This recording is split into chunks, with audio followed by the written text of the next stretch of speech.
hadirin yang kami hormati, kita akan langsung saja mengundang ketiga pasangan calon presiden dan wakil presiden nomor urut 1, 2, dan 3.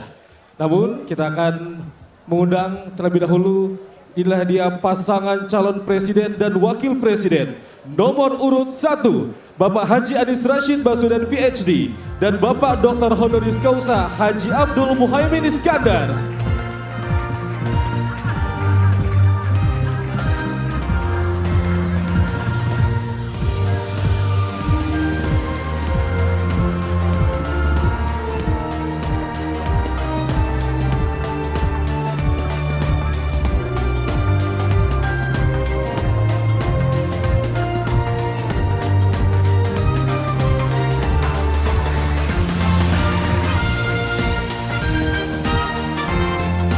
Berkenan Bapak untuk bisa menempati tempat duduk yang telah ditentukan.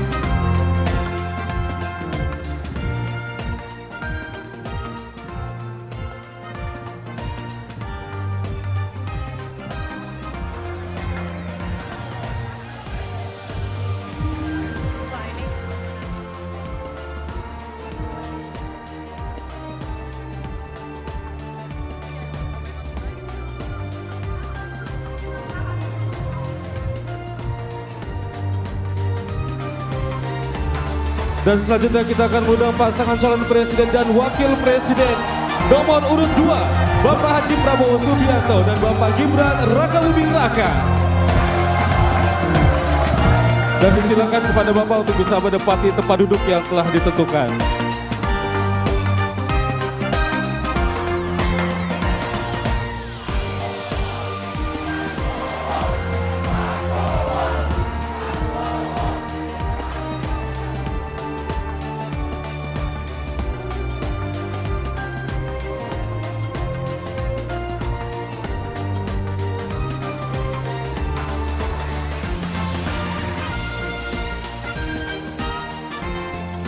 Bapak Ibu hadirin yang kami hormati, selanjutnya kita sambut bersama pasangan calon presiden dan wakil presiden nomor urut 3, Bapak Haji Ganjar Pranowo SHMIP dan Bapak Profesor Dr. Haji Mahfud MD.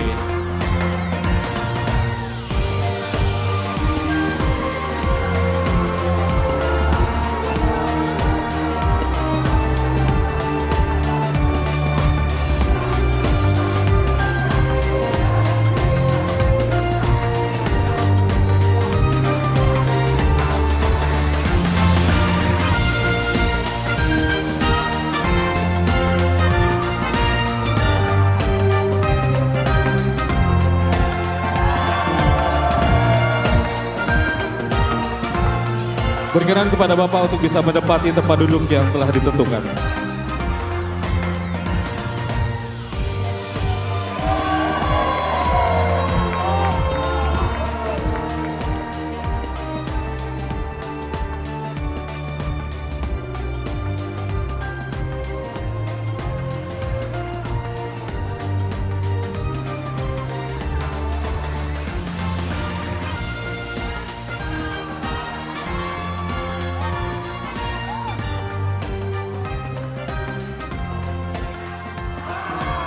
Dan kita akan langsung mengawali debat pada malam hari ini dengan mendengarkan visi, misi, dan juga program kerja dari masing-masing calon presiden 2024. Dan kita akan langsung mulai dengan calon presiden nomor urut 1.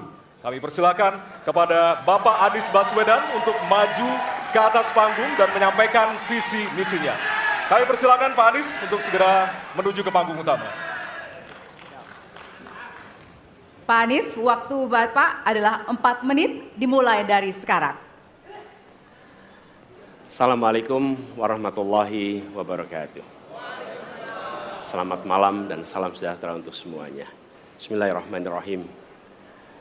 Negara hukum menempatkan hukum sebagai rujukan utama untuk memastikan hadir rasa keadilan, memberikan kebermanfaatan, dan memberikan kepastian kepada semua. Ini harus dipegang teguh oleh pemegang kekuasaan, baik yang di puncak dan seluruh jajaran. Tapi apa yang terjadi? Banyak aturan ditekuk, sesuai dengan kepentingan yang sedang memegang kekuasaan. Apakah ini akan diteruskan? Tidak. Ini harus diubah. Ini harus dikembalikan. Kemudian kita menyaksikan betapa pada hari-hari ini tatanan ketika kita menyelenggarakan pemerintahan sering tidak sesuai dengan prinsip-prinsip hukum yang kita pegang. Karena itulah kami melihat perubahan ini harus kita kembalikan. Negara ini adalah negara hukum, bukan negara kekuasaan. Dalam negara hukum, kekuasaan diatur oleh hukum. Dalam negara kekuasaan, hukum diatur oleh penguasa.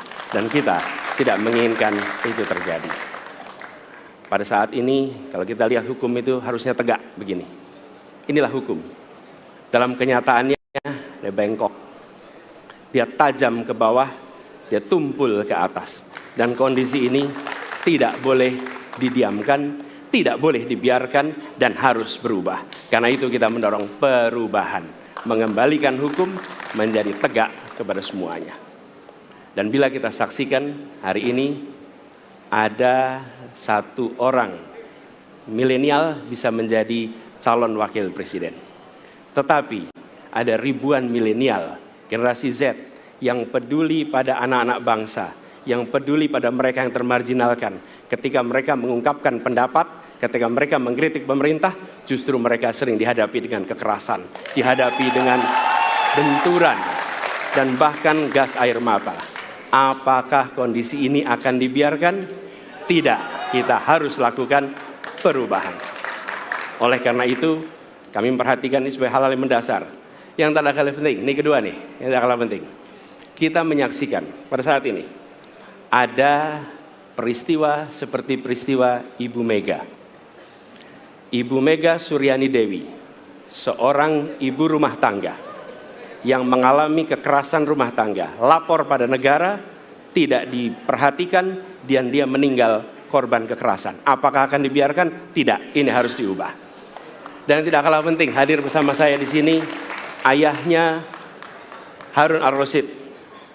Harun Ar-Rasyid adalah anak yang meninggal, pendukung Pak Prabowo di Pilpres 2019 yang menuntut keadilan pada saat itu.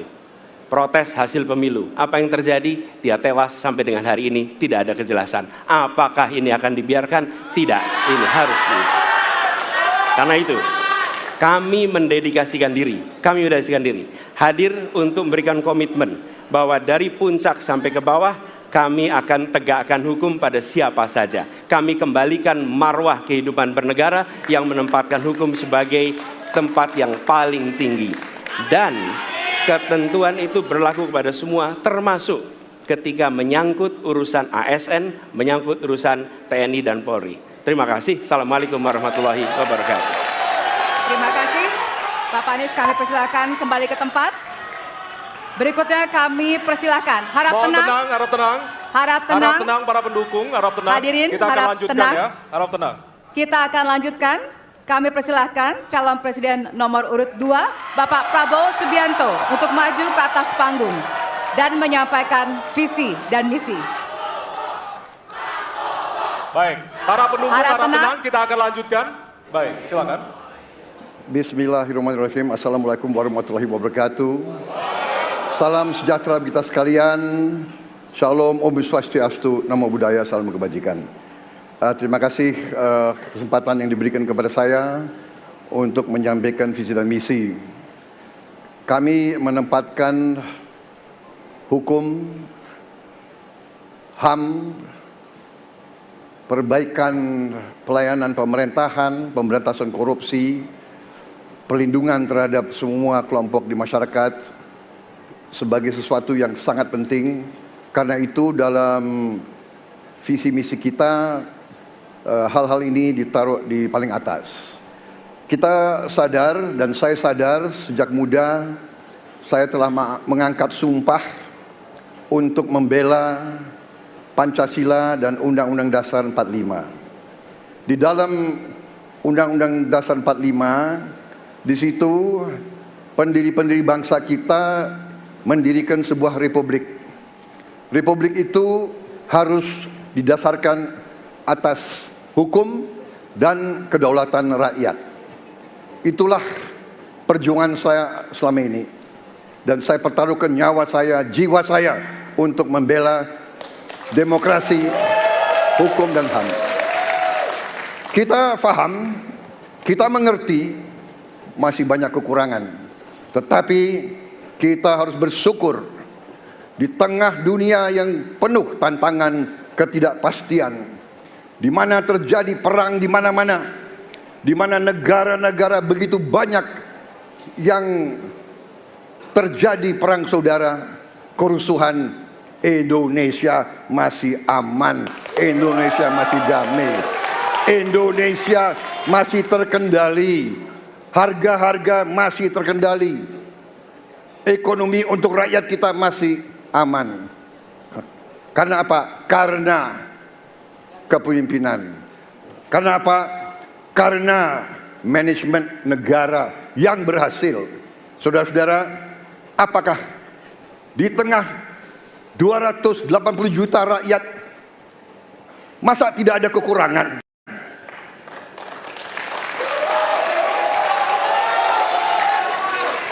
Tetapi kita harus arif, kita harus dewasa, dan kita tidak boleh munafik.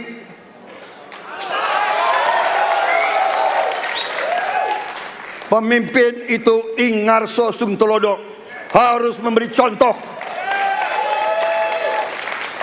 Saudara-saudara sekalian, Prabowo Gibran, kita akan perbaiki yang harus diperbaiki. Kita akan tegakkan apa yang perlu ditegakkan. Dan kita bertekad memberantas korupsi sampai ke akar-akarnya. Memberantas korupsi sampai ke akar-akarnya. Saudara-saudara sekalian, saya kira demikian yang ingin saya sampaikan. Program kita baik, tujuan kita baik, keinginan kita baik. Mari kita berbuat kebaikan demi rakyat kita. Kita butuh persatuan dan kesatuan. Kita tidak perlu saling menghasut, saling mencela, saling menghina. Demi rakyat kita yang kita cintai, kita butuh kesejukan, ketenangan, kerukunan. Kita negara majemuk, kita negara ratusan kelompok etnis, berbagai agama besar. Pemimpin harus sejuk, pemimpin harus dewasa. Waktu Anda habis, kami persilakan untuk kembali ke tempat duduk. Baik. Harap Para tenang. pendukung diharap tenang, Hadirin. para pendukung diharap tenang. Para Hadirin, pendukung harap tenang. harap tenang. Nanti Harap ada tenang. waktunya untuk memberikan apresiasi dan juga teriakan serta tepuk tangan. Kita Ya. akan lanjutkan untuk pasangan berikutnya yang di penyampaian visi misi oleh calon Presiden nomor urut 3 kepada Bapak Prabowo, kepada Bapak Ganjar Pranowo. Kami persilakan untuk ke panggung. Harap tenang, hadirin harap tenang. Bapak Ganjar, waktunya 4 menit dimulai dari sekarang. Assalamualaikum warahmatullahi wabarakatuh. Selamat malam, salam sejahtera untuk kita semua. Om Swastiastu, Namo Buddhaya, Rahayu. Bapak Ibu yang sangat saya hormati, para hadirin pemirsa debat malam ini yang sangat saya muliakan. Saya dan Pak Mahfud mulai perjalanan pada saat pembukaan kampanye dari ujung timur Indonesia dan barat. Dari Sabang sampai Merauke. Hanya ingin mendengarkan dan ingin melihat secara langsung apa yang disampaikan oleh rakyat.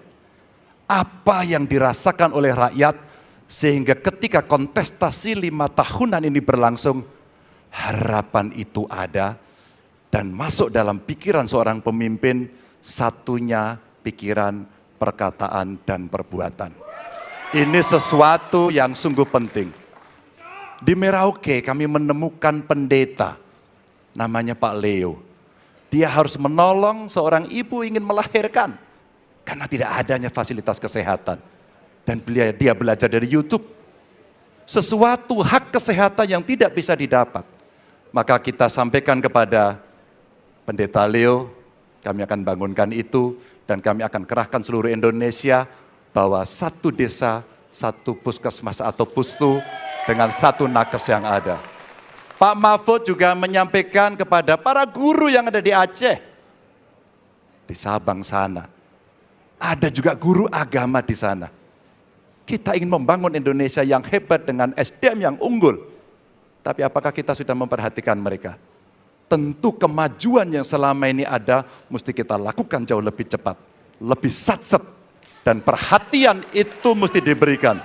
Dan itulah di sana kita memperhatikan nasib para guru termasuk guru agama. Insentif kepada mereka kita berikan agar mereka bisa mengajarkan budi pekerti yang luhur dengan moderasi agama yang ada. Bapak Ibu, cerita ini belum cukup. Saya berjalan ke NTT. Kami ketemu dengan masyarakat yang ada di sana. Pak Ganjar, kenapa kami anak muda tidak mudah mendapatkan akses pekerjaan? Padahal itu hak kami. Kenapa kemudian kami mendapatkan kesulitan untuk akses internet padahal kami butuh belajar? Tidak sama dengan yang di Jawa. Catatan inilah yang mendorong pikiran kami, internet gratis untuk para siswa yang sedang bersekolah. Agar mereka punya kesamaan dengan kita semua yang ada di Jawa ini. Kami bergeser lagi, kemudian ketemu kawan-kawan penyandang disabilitas di NTB. Betapa bahagianya saya karena ketemu dengan orang yang berjuang dengan keras agar dia bisa setara, dan pemerintah mesti perhatikan mereka untuk memberikan kesetaraan pada mereka itu. Tapi Bapak Ibu, saya mendengar ketika demokratisasi mesti berjalan dan demokrasi mesti kita jaga bersama, ada Ibu Sinta yang ketika menyampaikan pendapat harus berurusan dengan aparat keamanan. Ada Melki, ketua BEM yang kemudian ibunya harus diperiksa. Maka yang seperti ini harus usai. Dan mereka bisa mendapatkan kebaikan-kebaikan kalau governance terjadi. Maka yang ada di Kalimantan kami temukan. Masyarakat Dayak, mereka suku-suku yang ada, libatkan dong kami agar kami bisa mendapatkan akses yang sama. Semua ini bisa berjalan kalau kemudian pemerintahnya bersih. Pemerintahannya bisa akomodatif. Dan kita sikat korupsi itu tidak dengan kata-kata, dengan keseriusan. Pak Mahfud adalah mitra saya yang selama ini sebagai Menko mengeksekusi itu dengan baik.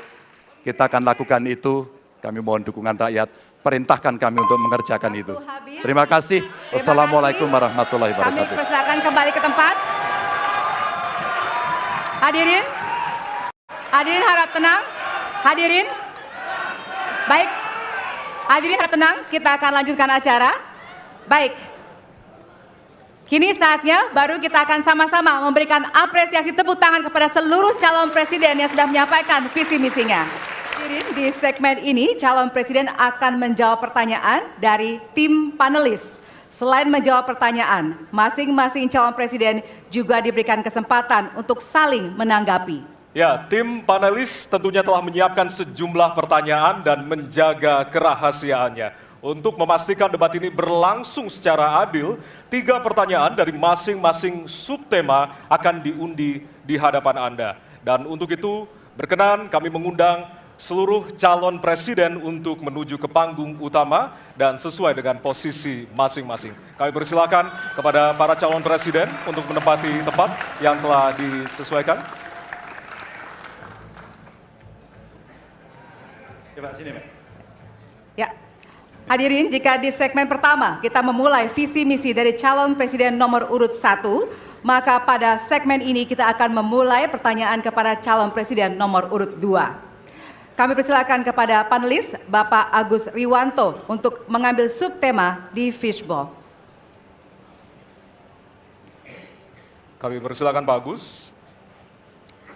Silakan diperlihatkan kepada kita semua tema yang terdapat di dalam bola.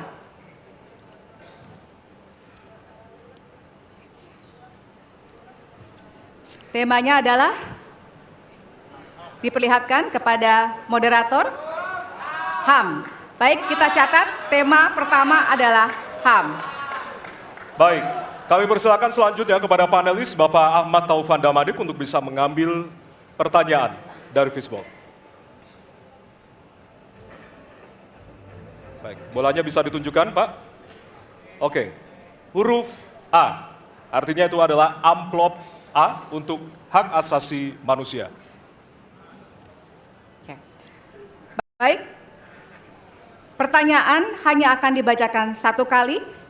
Pertanyaan untuk calon presiden nomor urut 2 adalah tema HAM huruf A. Saya akan buka amplopnya Bapak Ibu sekalian, masih disegel.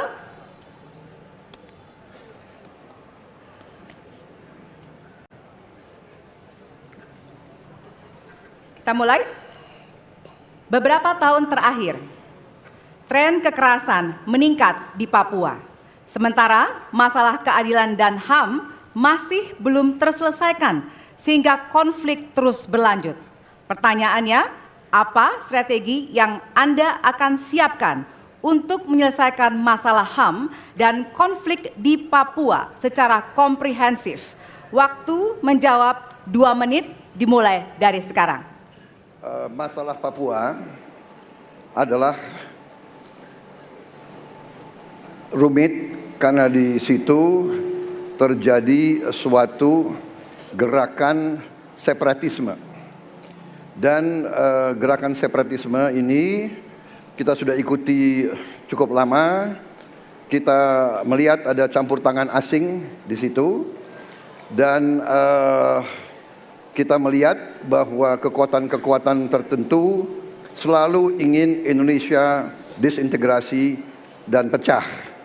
Untuk itu memang masalah hak asasi manusia itu menjadi sesuatu yang harus kita utamakan, dan diantaranya juga kita harus lindungi seluruh rakyat Papua, karena di situ kelompok teroris sekarang itu menyerang orang-orang Papua sendiri, rakyat yang tidak berdosa, perempuan, orang tua, anak kecil yang tidak bersenjata, diteror oleh kelompok teroris separatis ini.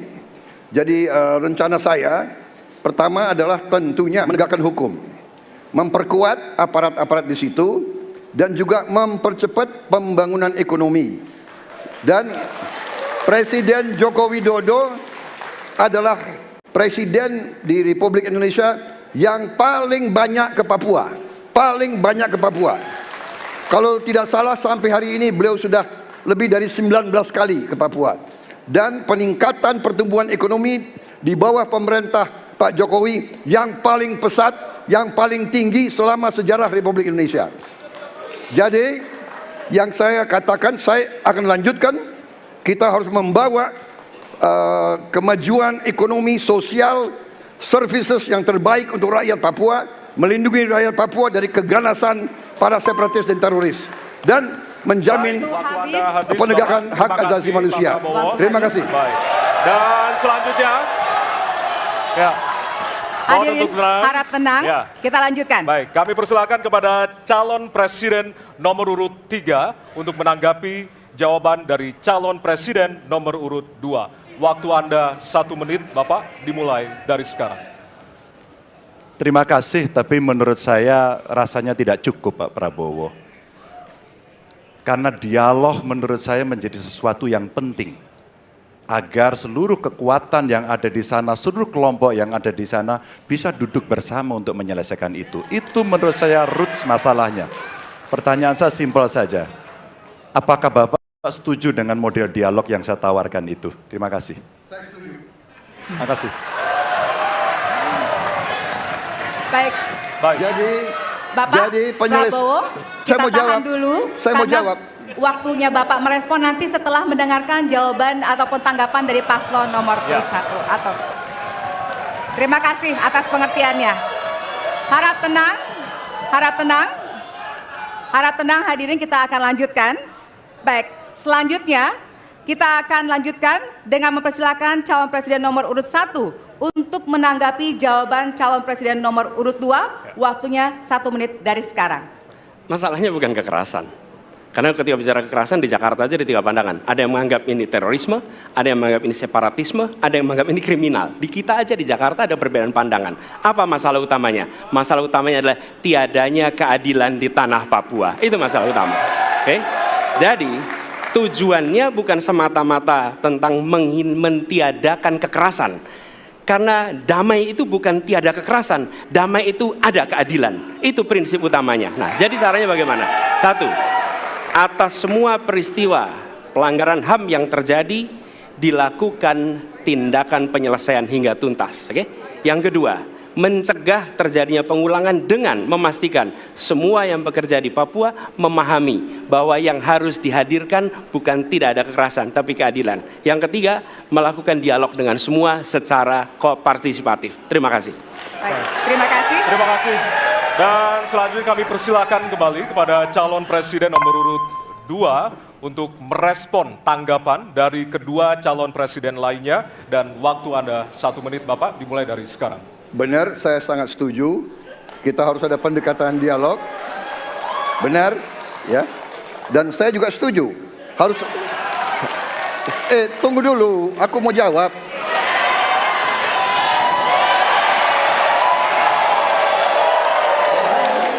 Jadi, benar keadilan. Benar sekali, harus ada keadilan. Tetapi saya mau mengatakan, tidak sesederhana itu, Pak Anies. Ada faktor-faktor lain, Pak Anies. Ada faktor geopolitik, ada faktor ideologi. Inilah yang masalahnya tidak gampang, ya. Tetapi saya pendapat kita harus tegakkan keadilan. Kita harus dialog. Ini masalah bangsa. Ini harus kita, semua kekuatan harus kita rangkul. Baik, waktu habis, Bapak. Waktu habis, Bapak. Terima kasih. Hadirin harap tenang. Baik, Hadirin harap tenang, kita akan lanjutkan. Hadirin harap tenang, kita akan lanjutkan. Nanti kita akan kasih kesempatan untuk memberikan apresiasi kepada para calon presiden. Baik, selanjutnya kita akan beralih ke pertanyaan untuk calon presiden nomor urut 3. Kami persilakan kepada panelis Bapak Al Makin untuk mengambil subtema di fishbowl. Kami persilakan kepada panelis.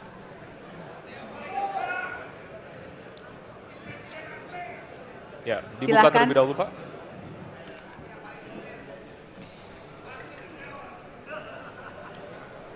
Diperlihatkan kepada moderator dan hadirin pemerintahan Dan peningkatan pelayanan publik.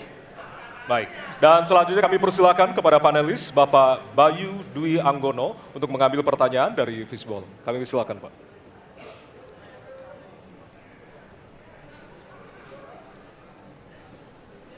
Bisa ditunjukkan amplop C. Amplop C untuk pemerintahan dan peningkatan pelayanan publik. Baik, untuk calon presiden nomor urut 3, pertanyaannya adalah tema pemerintahan dan peningkatan pelayanan publik, pertanyaan dari huruf C. Kita lihat bersama, Bapak Ibu sekalian, amplop juga masih disegel. Kita akan buka.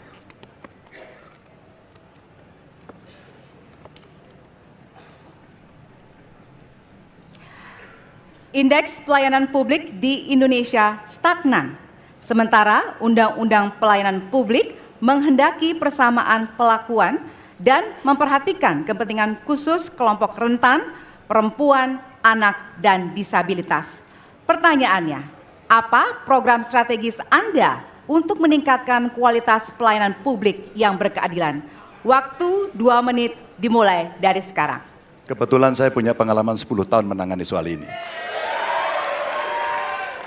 Mengajak mereka berpartisipasi sejak awal, satu, menghadirkan dalam setiap musrenbang kelompok perempuan, penyandang disabilitas, anak-anak, kelompok rentan yang lain termasuk orang tua.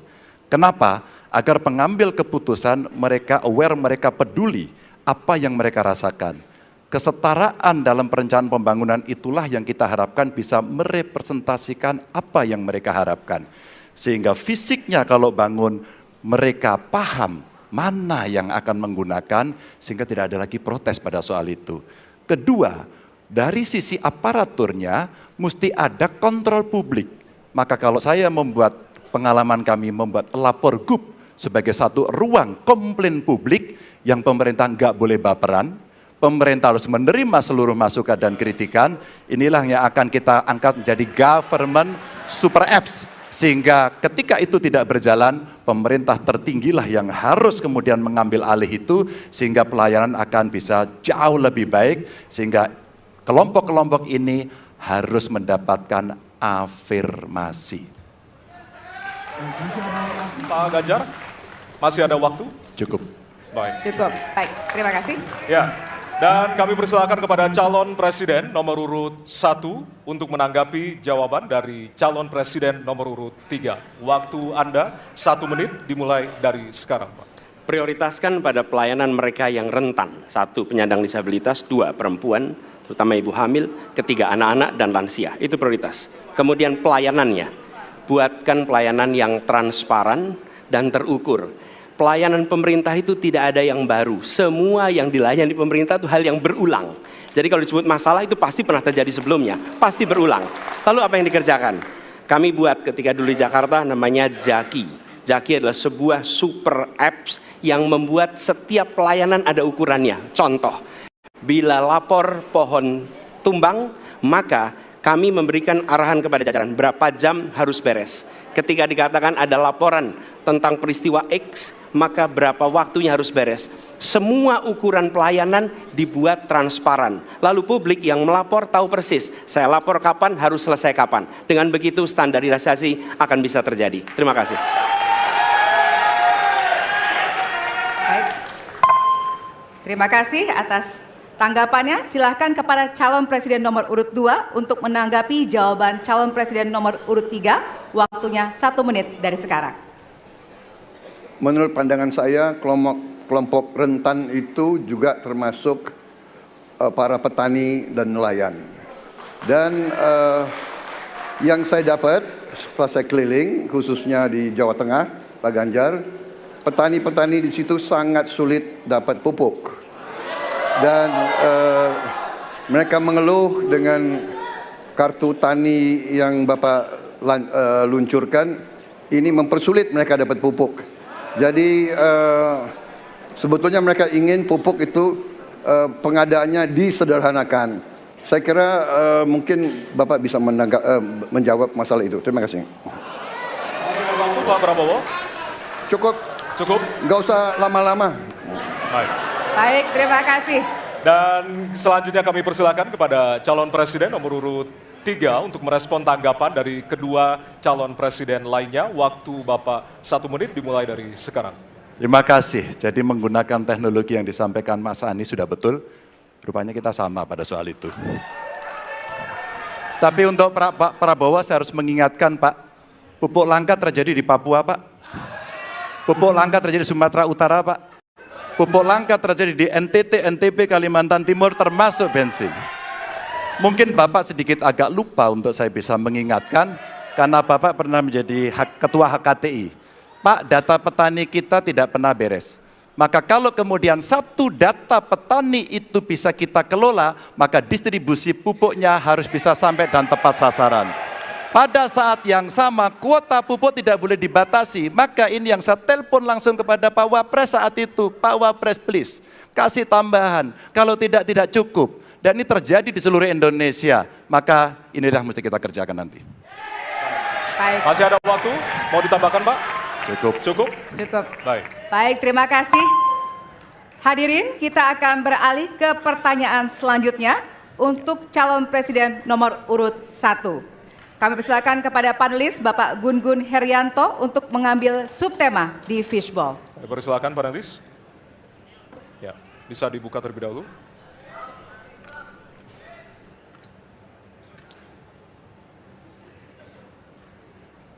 Tema ketiga adalah penanganan disinformasi dan kerukunan warga.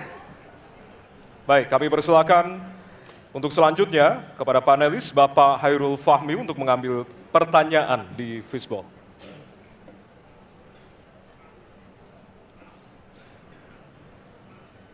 Ditujukan ke depan. Adalah amplop Huruf A. A. Baik. Amplop A untuk penanganan disinformasi dan kerukunan warga. Baik, pertanyaan untuk calon presiden nomor urut 1 adalah tema penanganan disinformasi dan kerukunan warga, huruf A. Kita lihat bersama, masih disegel, kita akan buka bersama.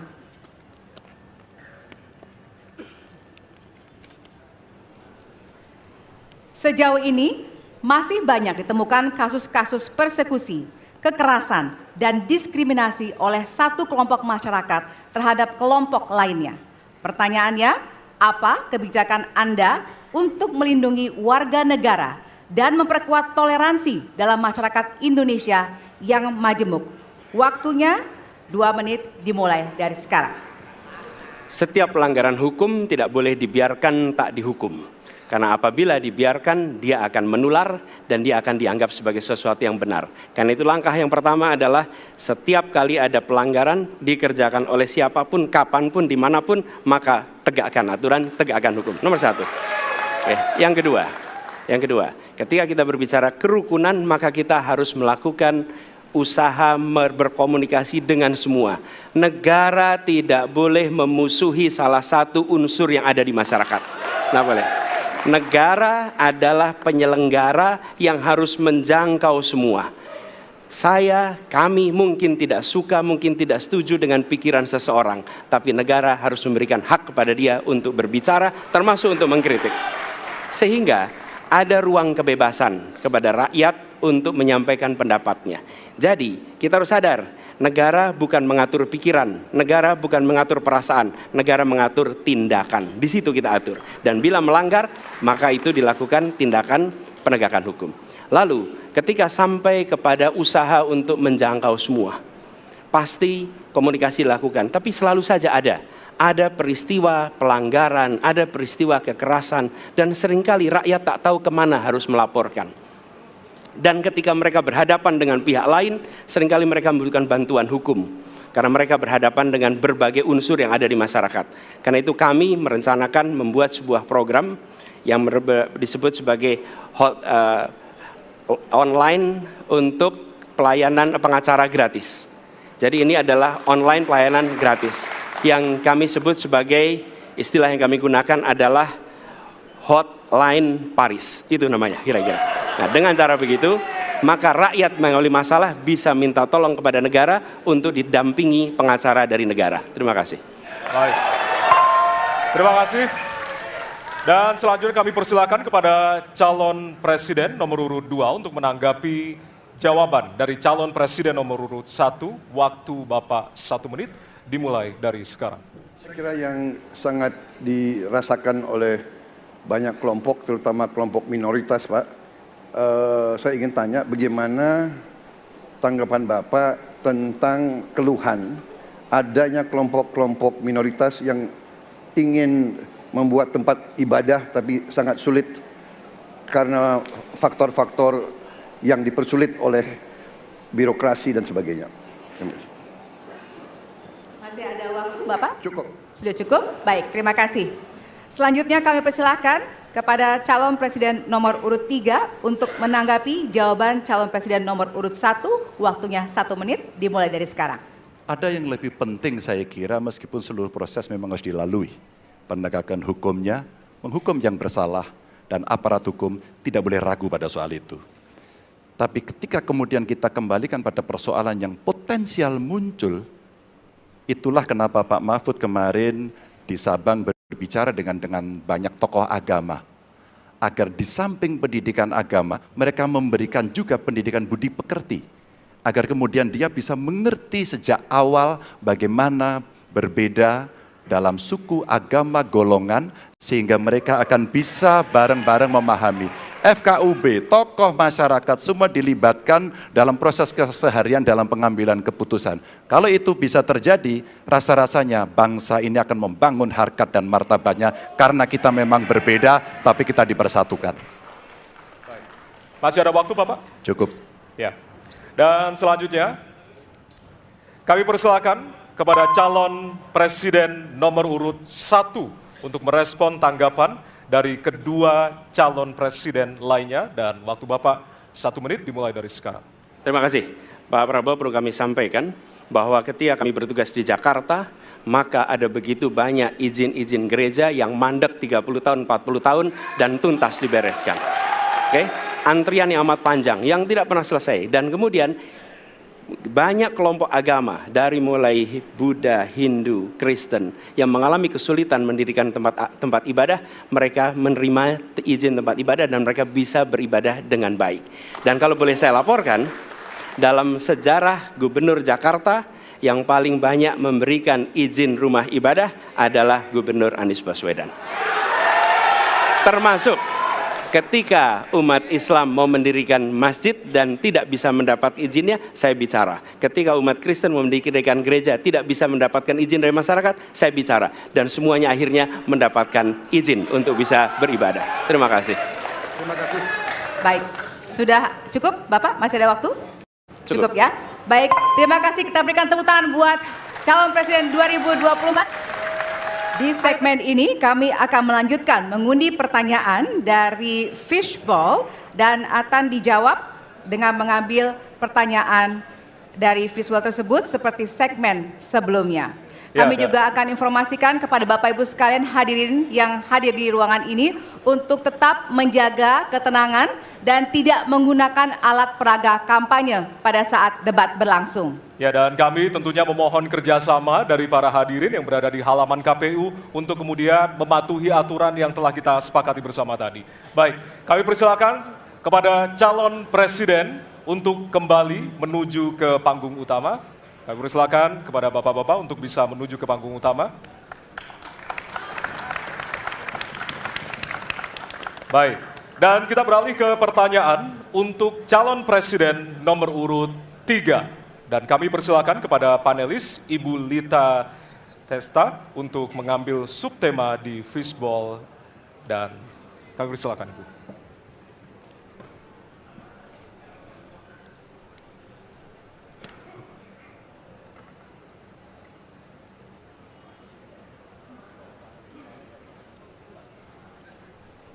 Ya, dan untuk temanya adalah pemberantasan korupsi. Baik, selanjutnya kami persilakan kepada panelis Bapak Made Sukmajati untuk mengambil pertanyaan dari fishball. Silakan Bapak. Ya. Pertanyaan huruf C. Baik, kita akan menuju ke pemberantasan korupsi dan pertanyaan C. Ya. Dari amplop C, Bapak Ibu, masih tersegel. Kita akan buka.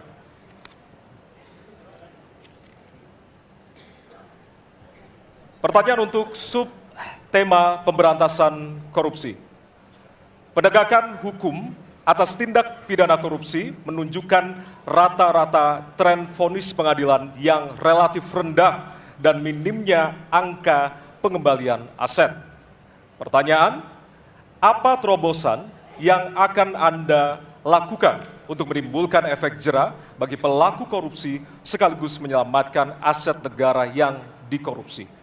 Waktu Anda 2 menit Bapak, dimulai dari sekarang. Terima kasih. Yang pertama dari si penegakan hukumnya dulu. Maka kalau saya mulai dari sini, maka yang mesti dilakukan adalah pemiskinan. Yang kedua perampasan aset. Maka segera kita bereskan undang-undang perampasan aset dan untuk pejabat yang korupsi bawa ke Nusa Kambangan.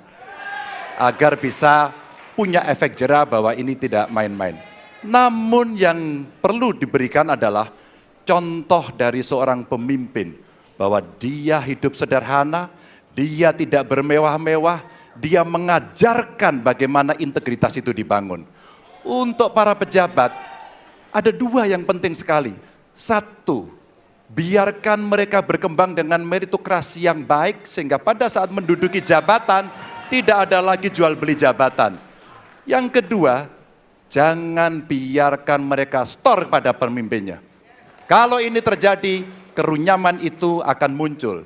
Data ICW menunjukkan sekitar 230-an triliun dalam 10 tahun terakhir kerugian negara itu terjadi. Dan ini ekuivalen kalau bisa kita pakai untuk membuat puskesmas kira-kira 27.000. Terbayangkan oleh kita, edukasi itu mesti kita tunjukkan dengan sekali lagi teladan dari seorang pemimpin dan pemimpin tidak boleh ragu untuk memutuskan itu. Baik, masih ada waktu Bapak akan menambahkan? Cukup? Baik. Cukup, baik. Harap tenang. Terima kasih. Kami persilakan kepada calon presiden nomor urut 1 untuk menanggapi jawaban calon presiden nomor urut 3. Waktunya 1 menit, dimulai dari sekarang. Koruptor dijeratkan dengan undang-undang perampasan aset disahkan dan hukumannya mengikuti pemiskinan. 1. Yang kedua, yang tidak kalah penting, undang-undang KPK harus direvisi sehingga KPK menjadi lembaga yang kuat kembali.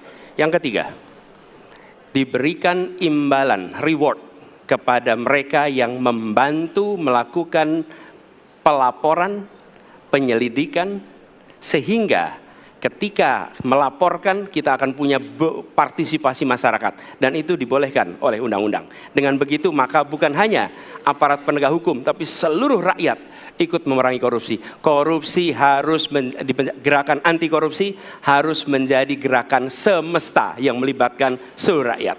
Kemudian yang keempat, yang tidak kalah penting adalah standar etika untuk pimpinan KPK harus standar yang tinggi. Terima kasih. Baik. Ya. Dan selanjutnya kami silakan kepada calon presiden nomor urut 2 untuk menanggapi jawaban dari calon presiden nomor urut 3. Waktu Bapak 1 menit dimulai dari sekarang. Terus terang saja, saya dalam hal ini setuju dengan sikap dan jawaban dari Pak Ganjar masalah korupsi. Korupsi adalah pengkhianatan terhadap bangsa. Korupsi harus diberantas sampai ke akar-akarnya. Kita harus perkuat KPK, kita harus perkuat juga kepolisian, kita harus perkuat juga kejaksaan, kita harus perkuat ombudsman, semua badan-badan yang bisa membantu untuk mitigasi korupsi harus kita perkuat. BPK, BPKP, inspektorat di tiap kementerian ini harus diperkuat. Jadi saya sependapat korupsi harus diberantas sampai seakar-akarnya. Terima kasih. Waktu masih ada, Bapak? Cukup. Cukup. Baik, terima kasih. Kami persilakan calon presiden nomor urut 3 untuk merespon tanggapan dari kedua calon presiden lainnya. Waktunya 1 menit, dimulai dari sekarang. Terima kasih. Ternyata pada isu ini di antara 3 kami relatif sepakat. Mudah-mudahan ini harapan baik untuk masyarakat. Maka yang mesti kita sampaikan kepada masyarakat, inilah janji politik di depan rakyat. Maka kalau kemudian kita bisa menyatukan yang saya sampaikan di awal, pikiran kita sudah sama, perkataan kita sudah sama, maka kalau perbuatannya tidak sama, kitalah yang dihukum oleh rakyat. Maka mudah-mudahan pemilu besok ini akan menghasilkan semangat yang sama untuk kita memberantas korupsi. Integritas itu penting sekali dan nomor 1. Masih ada waktu Bapak? Cukup. Cukup? Baik. Ya, dan kita akan beralih ke pertanyaan selanjutnya untuk calon presiden nomor urut 1. Kami persilakan kepada panelis Bapak Rudy Rohi untuk mengambil subtema di fishball. Kami persilakan Bapak.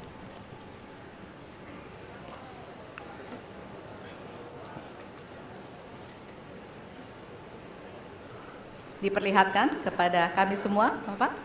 Apa? Baik, temanya adalah penguatan demokrasi. Baik. Baik, selanjutnya kepada panelis Ibu Susi Dwi Haryanti untuk mengambil pertanyaan dari fishball. Hurufnya adalah A. Penguatan demokrasi dengan amplop A. Baik. Masih tersegel Bapak Ibu? Kita akan langsung buka.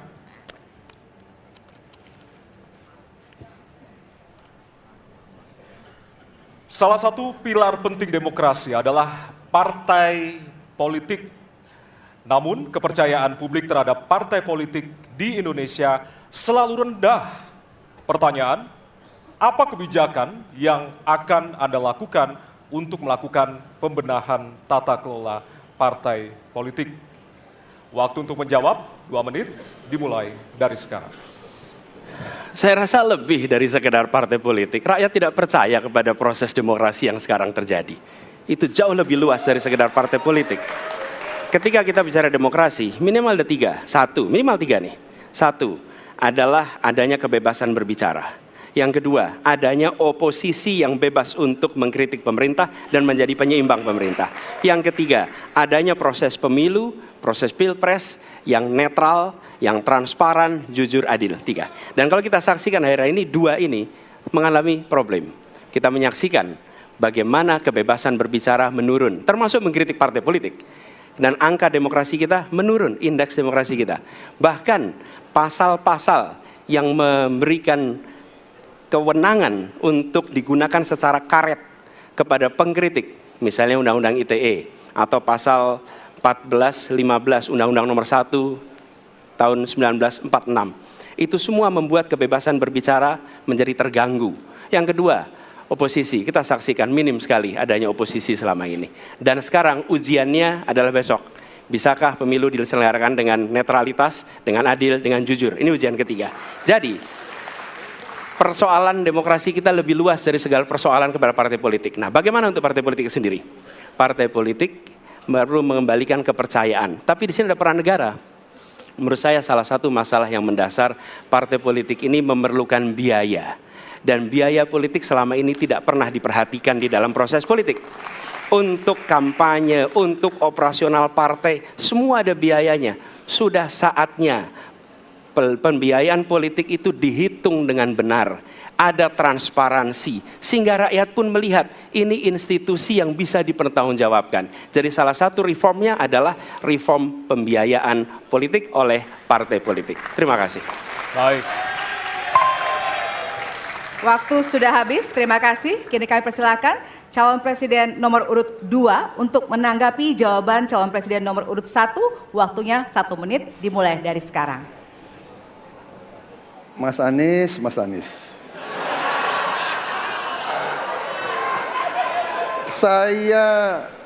Saya berpendapat Mas Anies ini agak berlebihan. Mas Anies mengeluh tentang demokrasi ini dan itu dan ini. Mas Anies dipilih jadi gubernur DKI menghadapi pemerintah yang berkuasa. Saya yang mengusung Bapak.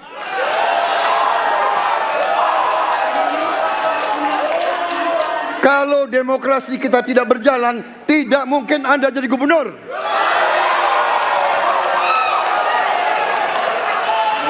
Kalau Jokowi diktator, Anda tidak mungkin jadi gubernur. Saya waktu itu oposisi, Mas Anies.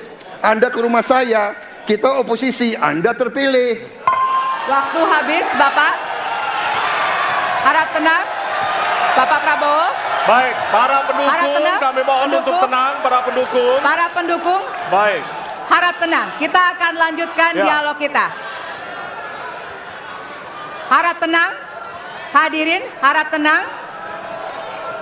Kami sampaikan kembali, hadirin harap tenang. Apabila tidak tenang, maka debat tidak dapat dilanjutkan. Ya, kami mohon kerjasamanya kepada para hadirin yang berada di halaman gedung KPU untuk bisa menaati aturan yang telah kita sepakati bersama. Ya. Baik, selanjutnya kepada calon presiden nomor urut 3, kami silakan untuk menanggapi jawaban calon presiden nomor urut 1. Waktunya 1 menit dari sekarang. Saya jadi tidak enak ini Mbak hari ini. Mohon maaf. Saya tidak enak karena 2 kawan saya sedang nagih janji dan membuka buku lama. Tapi percaya begini, yang pertama tidak ada demokrasi tanpa partai politik. Tidak ada, suka tidak suka, mau tidak mau. Dan fungsi partai politik itu adalah agregasi, sumber rekrutmen kader, pendidikan politik. Kebetulan saya pernah menjadi ketua pansus undang-undang partai politik. Maka pada saat perdebatan penguatan dari sisi anggaran, penguatan dari sisi partisipasi masyarakat mesti dilakukan, saat itu tidak terlalu banyak yang setuju. Maka Mas Anies, soal oposisi tidak oposisi, soal kepentingan saja kok. Kapan kita bertemu, kapan kita tidak bertemu, dan kemudian kita akan bersikap pada posisi masing-masing. Tapi yang penting, pendidikan politik kepada masyarakat itulah yang menjadi PR besar dari partai politik agar cepat dewasa. Oke, waktu Anda habis, Bapak. Ya, dan kita akan lanjutkan Baik, kita akan lanjutkan debatnya, Bapak Ibu. Kita akan lanjutkan ke pertanyaan selanjutnya untuk calon presiden nomor urut 1. Ya. Untuk merespon Oke. tanggapan dari dua calon presiden lainnya, waktunya 1 menit dari sekarang. Ya. Terima kasih. Ketika kita menghadapi sebuah proses demokrasi, di situ ada pemerintah dan ada oposisi. Dua-duanya sama terhormat.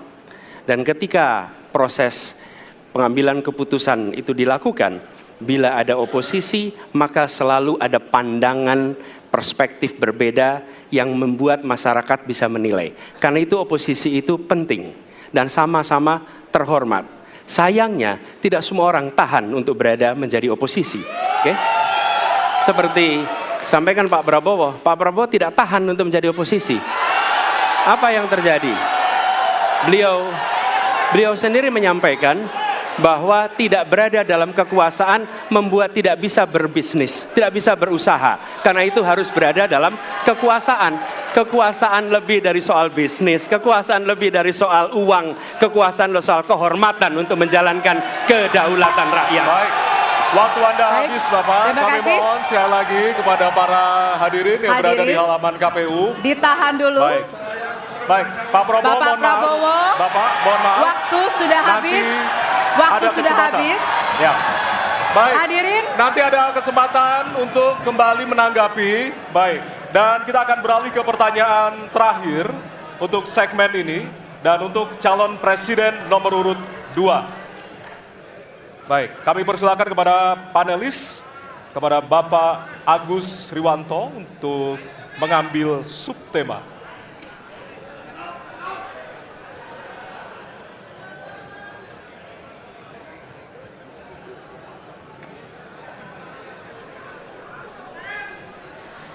Kami mohon kepada hadirin untuk tenang, untuk menjaga kelancaran debat. Silakan Bapak dipersilakan kepada moderator Baik. diperlihatkan. Subtema hukum. Baik. Selanjutnya kami silakan kepada panelis Bapak Wawan Masfud untuk mengambil pertanyaan dari Fishball. Kami persilakan Bapak.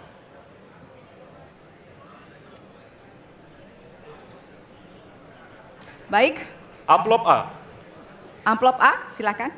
Ya. Masih tersegel, kita akan buka.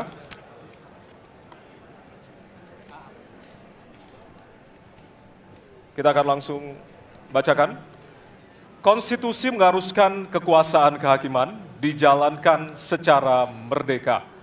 Sementara lembaga kekuasaan kehakiman saat ini cenderung diintervensi oleh cabang kekuasaan lainnya. Pertanyaannya, apakah Anda setuju dengan pernyataan tersebut? Apa alasannya dan apa komitmen Anda untuk menjaga independensi kekuasaan kehakiman? Waktu Anda 2 menit, Bapak, dimulai dari sekarang. Saya sangat setuju bahwa kehakiman harus independen, kehakiman harus yudikatif, ya, harus independen, dan harus kuat, dan tidak boleh diintervensi oleh kekuasaan. Saya sangat setuju itu. Dan saya berkomitmen untuk memperkuat itu. Manakala saya menerima mandat dari rakyat, saya akan memperbaiki kualitas hidup semua hakim-hakim di Republik Indonesia, semua pekerja di sekitar pengadilan, dan semua penegak hukum akan saya perbaiki kualitas hidupnya, gajinya diperbaiki supaya mereka tidak dapat diintervensi, tidak dapat disogok, tidak dapat dikorup. Itu komitmen saya kepada rakyat Indonesia. Terima kasih. Masih ada waktunya, Bapak, silakan menambahkan. Cukup. Cukup? Ya. Baik. Baik, selanjutnya kami persilakan kepada calon presiden nomor urut 3 untuk memberikan tanggapan kepada jawaban calon presiden nomor urut 2. Waktunya 1 menit dari sekarang. Terima kasih, komitmennya Pak Prabowo luar biasa.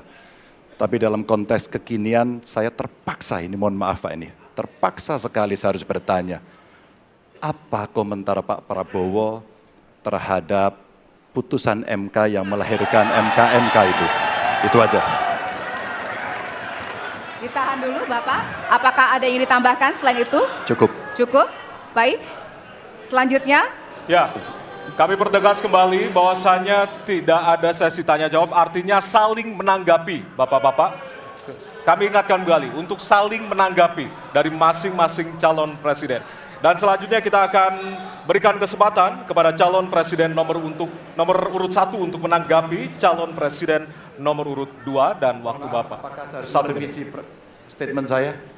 Kenapa Bapak? Apakah saya harus merevisi statement saya karena tidak boleh Tidak, bertanya? nanti kami harapkan untuk saling menanggapi, bukan saling menanya, Bapak. Makanya, apakah Baik. saya harus merevisi? Karena tadi bentuknya pertanyaan. Nanti kita akan Baik. berikan kesempatan untuk Tidak perlu ya? selanjutnya. Tidak perlu, Pak. Bapak. Oke, terima Baik. kasih. Ya, kami persilakan Silakan. kepada calon presiden nomor urut 1.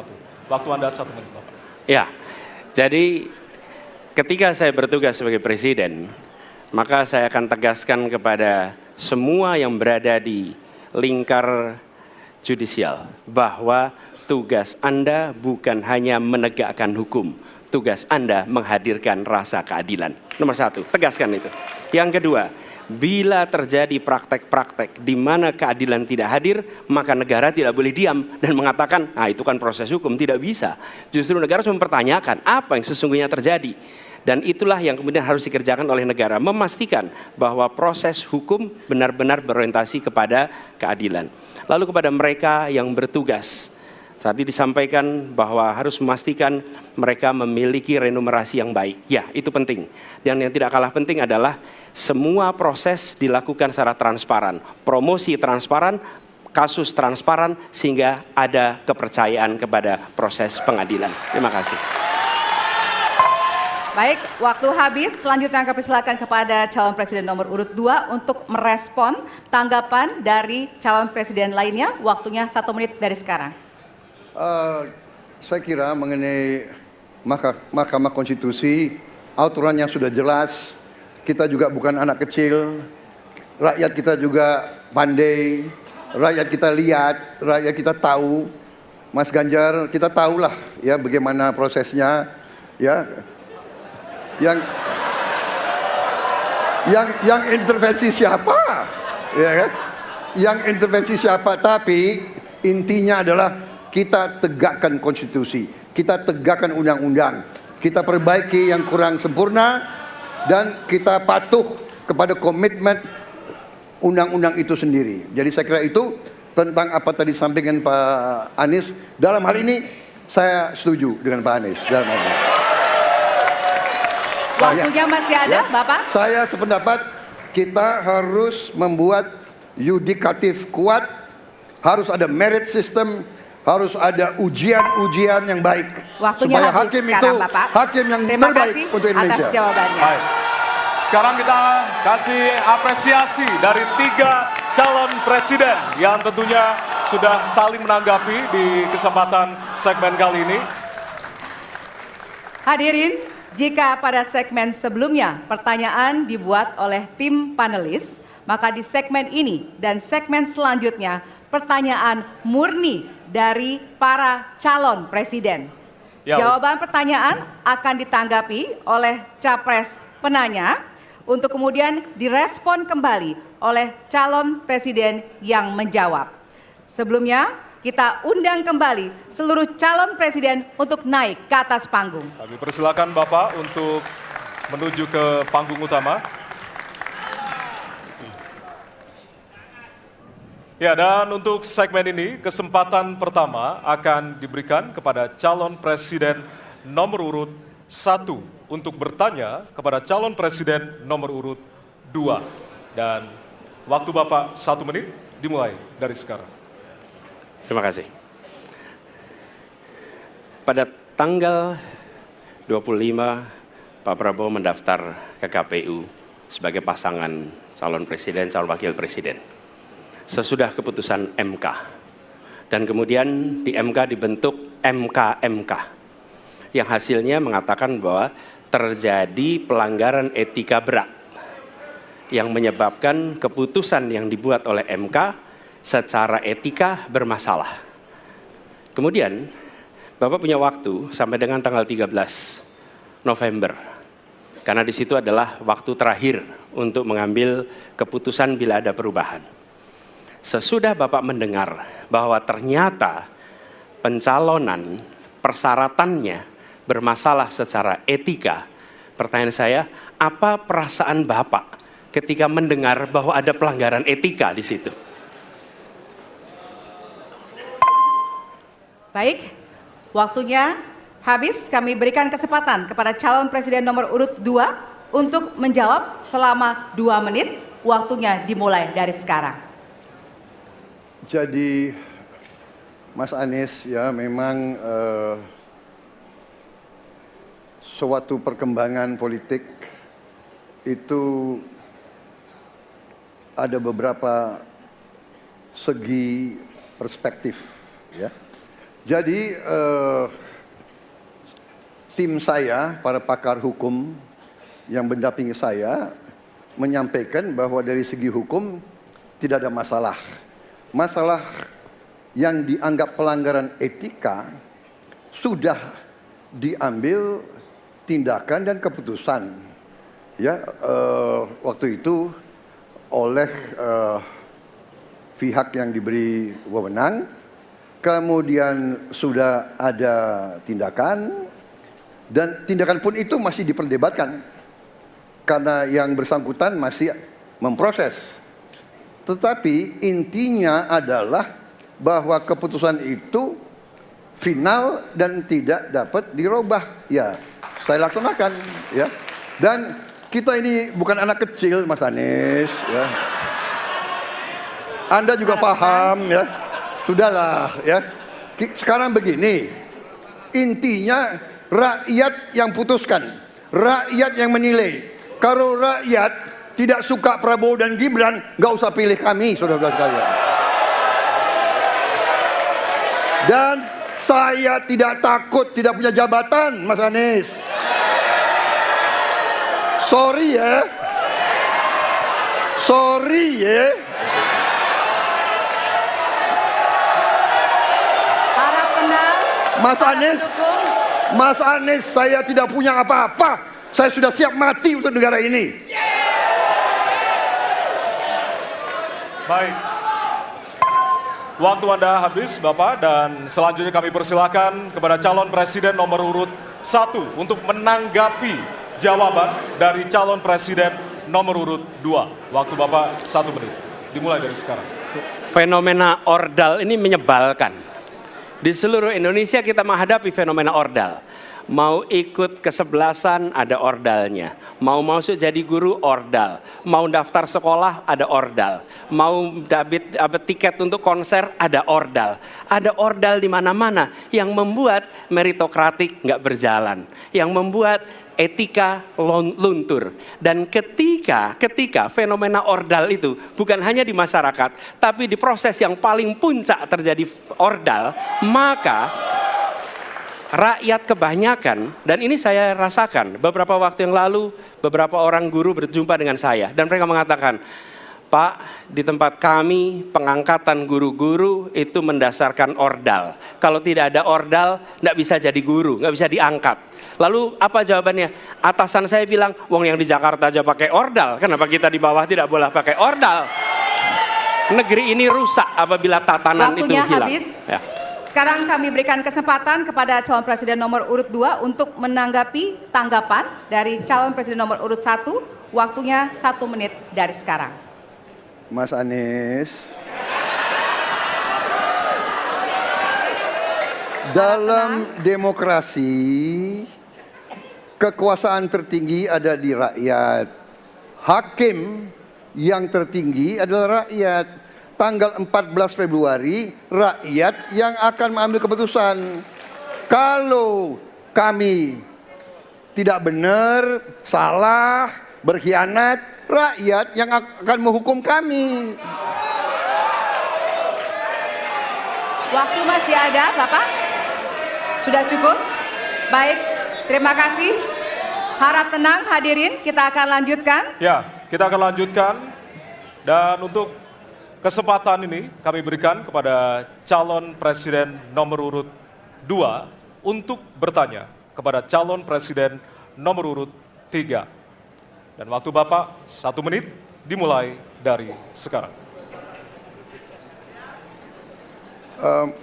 Mas Ganjar punya pengalaman sebagai gubernur. saya ingin bertanya bagaimana pemikiran Bapak untuk mengatasi pengangguran yang masih banyak, terutama lulusan-lulusan sekolah dan sarjana yang belum tertampung. Mungkin pengalaman Bapak bisa Bapak memberi suatu pencerahan kepada kami. Terima kasih. Waktunya masih ada, Bapak ada yang ingin ditambahkan? Baik, cukup. Oke. Selanjutnya kami berikan kesempatan kepada calon presiden nomor urut 3 untuk menjawab selama 2 menit. Waktunya dimulai dari sekarang. Makasih Pak Prabowo. Isu ini sangat kontekstual dan saya kira dari pertanyaan masyarakat begitu sulitnya mendapatkan pekerjaan. Ada beberapa poin Pak. Yang pertama adalah membuka ruang investasi yang cukup besar dengan cara memastikan penegakan hukumnya bisa berjalan baik, kepastian hukumnya berjalan dengan baik, transparan, akuntabel, mudah, murah, cepat dalam sebuah layanan. Tanpa itu dilakukan, mereka akan minggat dan mereka akan pergi, tidak mau datang. Yang kedua, ketika mereka datang, sudah masuk berinvestasi katakan, pusat-pusat pertumbuhan sudah diberikan kepada mereka oleh pemerintah dengan fasilitasi kawasan industri umpama, insentif pajak umpama, kemudahan perizinan, ease of doing business umpama, maka ketika kemudian itu sudah berjalan, Pak, yang mesti disiapkan adalah SDM. Ketangguhan SDM untuk menjemput itulah yang kita siapkan. Apa itu? Sekolah vokasi, nggak ada yang lain. Dan kemudian SDM inilah yang kita bisa pastikan bahwa mereka sampai dengan 12 tahun mesti sekolah dan gratis. Inilah yang kemudian bisa kita dorong untuk kemudian mereka bisa naik. Ada juga tindakan afirmasi sekaligus untuk menurunkan kemiskinan adalah setiap satu keluarga miskin kita kasih kesempatan satu anaknya sampai ke perguruan tinggi. Karena itulah yang akan membongkar dan kemudian memberikan ruang pekerjaan yang jauh lebih banyak kepada mereka. Maka peran-peran inilah yang mesti kita dorong. Kawasan industri Kendal sudah bekerja sama dengan 100-an lebih sekolah vokasi. Kawasan industri di Batang sedang kita siapkan, bahkan kita bangunkan sekolah. Kerjasama antara pusat, provinsi, kabupaten menjadi begitu penting untuk memfasilitasi itu, dan kemudian tugas kita mensosialisasikan untuk mereka bisa terlibat di dalamnya. Baik. Ya, waktu Anda habis Bapak, dan kami persilakan kepada calon presiden nomor urut 2 untuk menanggapi jawaban dari calon presiden nomor urut 3. Waktu Bapak 1 menit. Saya senang mendengar jawaban itu. Berarti Bapak bisa mengakui prestasi pemerintah Jokowi dalam mengembangkan KEK semua, mendorong hilirisasi, menciptakan lapangan kerja, mengundang investor-investor ke Jawa Tengah untuk menciptakan pertumbuhan ekonomi yang bermutu dan berkelanjutan. Terima kasih. Ya. Waktunya masih ada, Bapak? Cukup. Baik, selanjutnya kita berikan kesempatan kepada calon presiden nomor urut 3 untuk menanggapi tanggapan dari calon presiden nomor urut 2. Waktunya 1 menit dari sekarang. Pak Prabowo, terima kasih. Ketika kami merancang kawasan-kawasan industri dan bagaimana percepatan itu kita lakukan, kami duduk dengan para menteri, bahkan kami duduk dengan presiden. Kami punya pikiran yang sama dalam merancang ini karena kita ingin menjemput 2045 sebagai negara maju, negara unggul. Itu yang harus kita ciptakan. Maka ketika kemudian soal setuju tidak setuju, kami hampir 10 tahun. Bahkan proyek-proyek strategis nasional yang ada di Jawa Tengah, saya bereskan, Pak. Karena itu bentuk tanggung jawab kami sebagai wakil pemerintah pusat di daerah, dan kami tahu posisi itu agar kita berada dalam satu barisan menjemput keunggulan Indonesia di 2045. Masih ada waktu Bapak? Cukup? Baik.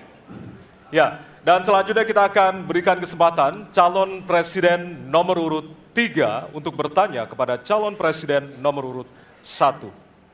Dan waktu Bapak 1 menit dimulai dari sekarang. Mas Anies pernah menjadi gubernur ibu kota. Dan hari ini menjadi isu publik, saya barusan dari IKN.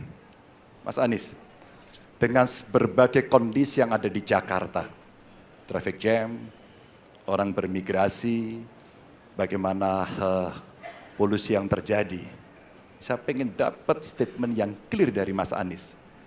Apa pendapat Mas Anies ketika kemudian Indonesia sentris itu ingin dibangun, mimpi besar anak bangsa sejak presiden sebelumnya ingin dibangun untuk memindahkan ibu kota dari Jakarta ke IKN. Silakan. Baik, waktunya masih ada, Bapak? Cukup. Cukup? Baik, terima kasih. Kemudian kami silakan calon presiden nomor urut 1 untuk memberikan jawaban selama 2 menit, dimulai dari sekarang. Kalau ada masalah jangan ditinggalkan, diselesaikan. Itu filosofi nomor 1. Jadi ketika di Jakarta menghadapi masalah, maka masalah lingkungan hidup, masalah lalu lintas, kepadatan penduduk, ini harus diselesaikan. Ditinggalkan tidak kemudian membuat otomatis selesai. Justru ini yang harus dibereskan. Kalau kami melihat, begitu kita bicara lalu lintas, kontribusi aparat sipil negara di dalam kemacetan itu hanya 4-7%. Jadi nggak akan mengurangi kemacetan di sini. Yang kedua, soal lingkungan hidup. Kalau yang pindah itu pemerintah, bisnis, keluarga masih tetap di sini, masih tetap ada masalah. Karena itu kami berpandangan, masalah yang di Jakarta harus diselesaikan dengan transportasi umum yang dibangun. Kemudian yang kedua, menambah taman yang dibangun, transportasi umum berbasis elektrik. Dan itu semua dikerjakan untuk membuat Jakarta menjadi kota yang nyaman, aman, kota yang membuat kita bisa hidup dengan sehat. Itu terkait dengan Jakarta. Jadi, jangan kita meniru pemerintah Belanda. Mereka punya kota tua. Ketika kota tua turun permukaan, mereka pindah ke selatan, bikin di sekitar Monas. Ditinggalkan, masalah tidak diselesaikan. Kita harus menghadapi masalah dengan menyelesaikan. Lalu yang kedua, terkait dengan IKN. Ketika kita memiliki masalah yang masih urgen di depan mata kita, di Kalimantan sendiri, kebutuhan untuk membangun sekolah yang rusak sangat banyak. Membangun kereta api atau jalur tol antar kota di Kalimantan itu urgen. Yang merasakan dari uang itu siapa? Rakyat.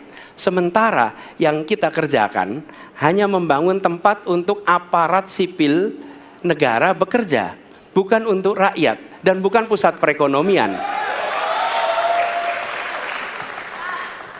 Baik. Ya, waktu Anda habis dan kami persilakan kepada calon presiden nomor urut 3 untuk menanggapi jawaban dari calon presiden nomor urut 1. Waktu Bapak 1 menit, disilakan. Apakah boleh saya simpulkan kalau begitu, Mas Anies dalam posisi yang oposisi terhadap beberapa kebijakan termasuk IKN, menolak IKN dilanjutkan? Terima kasih. Cukup Waktunya? Bapak? Cukup. Baik. Baik, selanjutnya kami berikan kesempatan kepada calon presiden nomor urut 1 untuk menanggapi tanggapan dari calon presiden nomor urut 3, waktunya 1 menit dari sekarang. Inilah salah satu contoh produk hukum yang tidak melewati proses dialog publik yang lengkap. Sehingga dialognya sesudah jadi undang-undang. Dan ketika dialognya sudah undang-undang, siapapun yang kritis dianggap oposisi, siapapun yang pro dianggap pro pemerintah. Kenapa? Karena tidak ada proses pembahasan yang komprehensif yang memberikan ruang kepada publik. Ini negara hukum, bukan negara kekuasaan. Dalam negara hukum, berikan ruang kepada publik untuk membahas sebuah peraturan sebelum dia ditetapkan. Tapi ini nada-nadanya seperti negara kekuasaan, di mana penguasa menentukan hukum. Dan kemudian dari situ kita berdebat pro kon. Kami melihat ada kebutuhan-kebutuhan urgen yang dibangun untuk rakyat. Kalau hari ini kita belum bisa menyiapkan pupuk lengkap, tapi pada saat yang sama kita membangun sebuah istana untuk presiden, di mana rasa keadilan kita? Oke? Waktunya sudah habis. Ya, masih sama seperti segmen sebelumnya. Setiap calon presiden akan memberikan 1 pertanyaan kepada calon presiden lainnya, dan jawaban pertanyaan akan ditanggapi oleh calon presiden penanya untuk kemudian direspon kembali oleh calon presiden lainnya. Yang direspon adalah apa yang disampaikan oleh calon presiden lainnya. Dan kita akan undang kembali ketiga calon presiden 2024 untuk naik ke atas panggung. Kami persilakan kepada Bapak-Bapak untuk bisa menuju ke panggung utama. Dan kembali kami ingatkan kepada Bapak-Bapak calon presiden bahwasanya tema di malam hari ini terdiri dari beberapa subtema, yaitu pemerintahan, hukum, hak asasi manusia, pemberantasan korupsi, penguatan demokrasi, peningkatan pelayanan publik, penanganan disinformasi, dan kerukunan warga. Untuk itu, kesempatan pertama akan diberikan kepada calon presiden nomor urut 2 untuk bertanya kepada calon presiden nomor urut 1. Waktu Bapak 1 menit dimulai dari sekarang.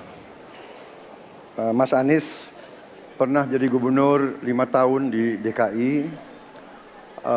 Anggaran DKI setahun sekitar 80 T.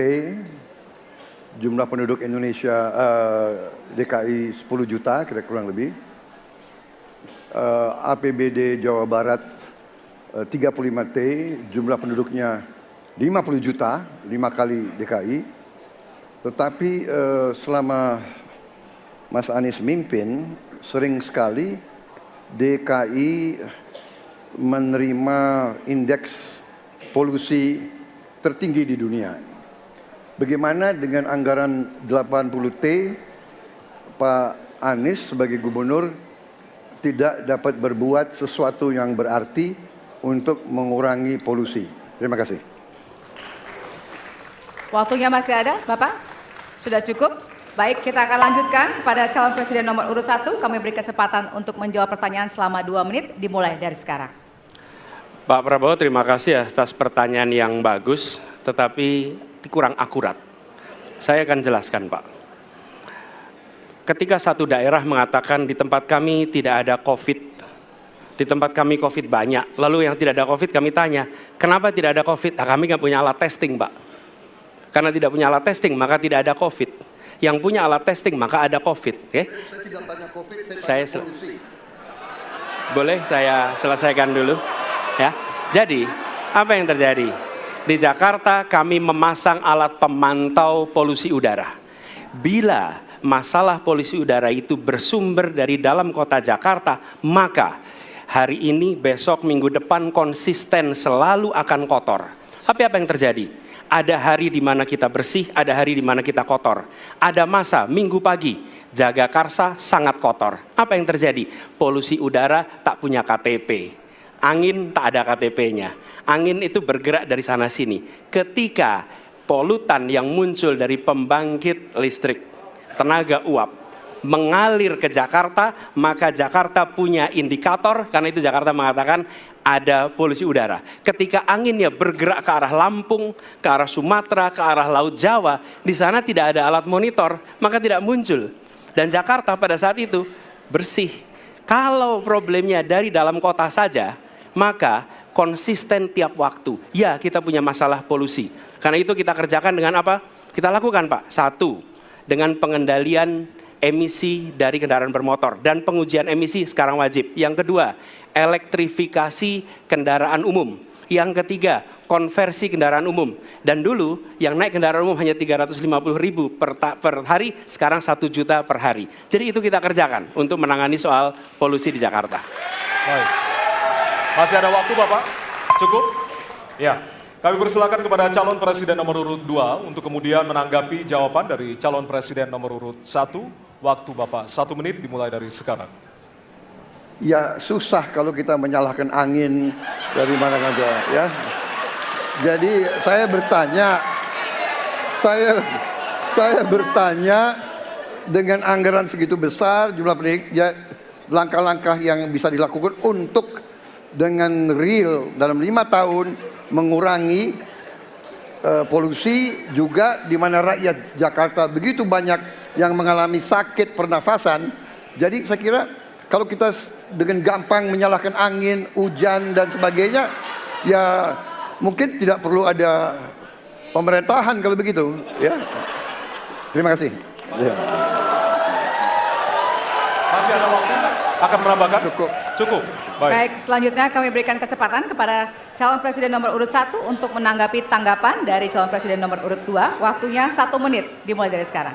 Ya, inilah bedanya yang berbicara pakai data, yang berbicara pakai fiksi. Okay? Ini pakai data. Jadi ketika ditunjukkan, ya memang ada sumber polutan dari dalam kota. Tapi kalau sumber polutan itu hanya dari dalam kota, maka Pak pakai logika sederhana sekali. Jumlah motor dari hari ke hari sama, jumlah mobil dari hari ke hari sama. Maka harusnya angka polusinya sama setiap waktu, betul tidak? Tapi Jumlah motor sama, jumlah mobil sama, ada. Kita sangat polusi. Ada sisi sangat tidak polusi. Nanti kalau perlu saya kirimkan gambar satelitnya kepada Bapak. Supaya Bapak bisa menyaksikan. Dan inilah mengapa kita mengambil langkah itu pakai ilmu pengetahuan, pakai data, dan menggunakan saintis untuk terlibat. Kalau tidak pakai itu, maka nggak akan ada langkah yang benar. Dan ini kemudian saya teruskan, Pak. Bagaimana pengendalian itu dikerjakan untuk dalam Jakarta. Jika saya terpilih presiden, maka yang luar Jakarta saya kendalikan juga, Pak. Baik. Terima kasih. Ya. Dan selanjutnya kami akan beri kesempatan bertanya yang tentunya akan diberikan kepada calon presiden nomor urut 3 untuk bertanya ke calon presiden nomor urut 2. Waktu Bapak 1 menit dimulai dari sekarang. Izinkan saya harus membaca data untuk mengingatkan. Pak Prabowo, karena nomor 2 saya pertanyaannya 2. Ada 12 kasus pelanggaran HAM berat yang sudah dikeluarkan mulai dari peristiwa 65, penembakan misterius, Talang Sari, penghilangan paksa sampai Wamena. Dan saya ingatkan tahun 2009 DPR sudah mengeluarkan 4 rekomendasi pada saat itu kepada Presiden. 1, membentuk pengadilan HAM ad hoc. Yang kedua, menemukan 13 korban penghilangan paksa. Yang keempat, memberikan kompensasi dan pemulihan. Dan yang keempat, meratifikasi konvensi anti penghilangan paksa sebagai upaya pencegahan. Pertanyaan saja 2. Kalau Bapak ada di situ, apakah akan membuat pengadilan HAM dan membereskan rekomendasi DPR? Pertanyaan kedua, di luar sana menunggu banyak ibu-ibu, apakah Bapak bisa membantu menemukan di mana kuburnya yang hilang agar mereka bisa berziarah? Saya persilakan.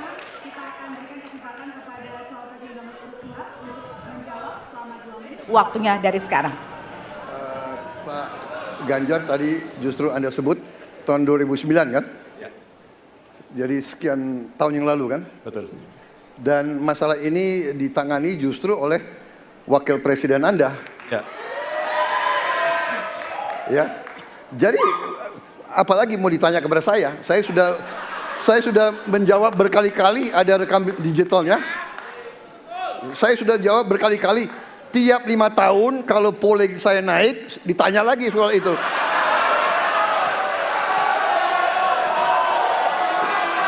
Bapak tahu data nggak? Bapak tanya ke Kapolda, tahun ini berapa orang hilang di DKI? Tahun ini, ya, ada mayat yang diketemukan baru beberapa hari yang lalu dan sebagainya. Come on, Mas Ganjar. Ya, jadi saya tadi katakan, saya merasa bahwa saya yang sangat keras membela hak asasi manusia. Nyatanya orang-orang yang dulu ditahan, tapol-tapol, yang katanya saya culik, sekarang ada di pihak saya membela saya, saudara-saudara sekalian.